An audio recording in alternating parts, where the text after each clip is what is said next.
Hi rental property owners. When should you put your rental property on the market and begin looking for a tenant? My name is Kyle here at Trudor Property Management. I'll break down this video into 3 points that affect when to start marketing the rental. 1, the condition of the property. 2, should you put your property up for rent while you're still living in it? And 3, what if the property is currently occupied by a tenant? First, let's talk about the condition of the property. The best practice is to start the advertising and put your property on the rental market when it's ready to show to prospective tenant. That means have the property in a condition that's ready for someone to move in. Showing the property in its best condition will get you the most rent and the best tenants. Oh, hey, you're here to see the rental, right? Perfect, I'm glad you came. You're gonna love this place. Okay, if you look over here, it's a little rough, but this is gonna be the kitchen. Over here, this is dining room area and living room. And then if you gotta use your imagination. Hey, wait, I didn't show you the master bedroom!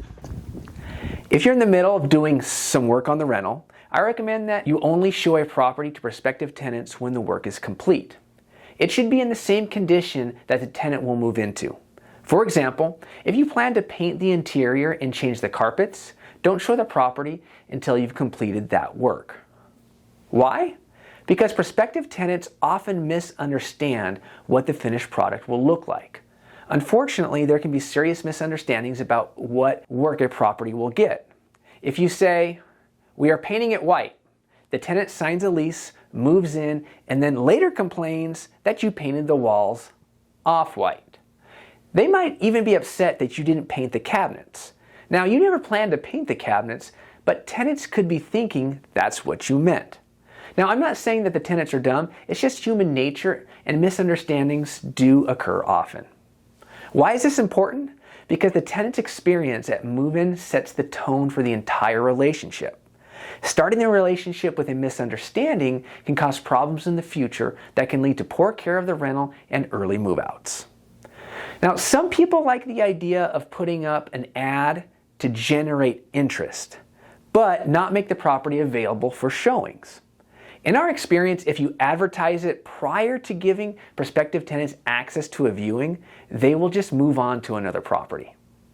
We do use some great tools to show properties virtually. We do a 360 virtual tour and a video walkthrough, but the property should be in a showing level condition.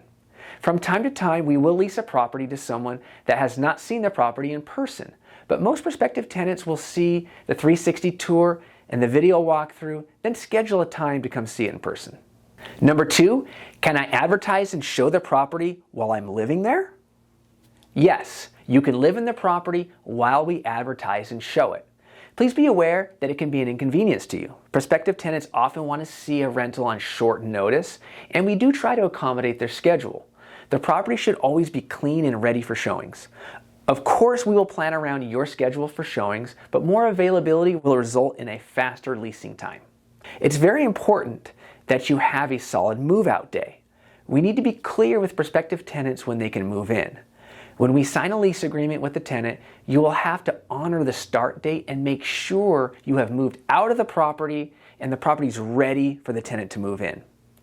If you choose to advertise and show while living in the property, I recommend to start about 45 days prior to the date the tenant is able to move in. Number 3, can I advertise and show the property while the current tenant is living there? Yes, we often will advertise and show a rental in a situation where the tenant has given notice to move out. For this to work well, we need the tenant to be on board so the property showings go smoothly. Our leases do require the tenant to allow showings to prospective tenants, but it's not easy to ensure the property is clean looking for the showing appointment. Fortunately, we find that most tenants will get on board to our plan. If there's any cosmetic work the property will need, I do recommend that you wait until the tenant moves out. In conclusion, you can see that timing and property conditions are important when planning to rent your property. Now, if you have any questions about this or anything else in property management, please contact us and we're happy to help. I'm Kyle at Trudor Property Management, providing 5-star results backed by our guarantees, getting you more money with less drama.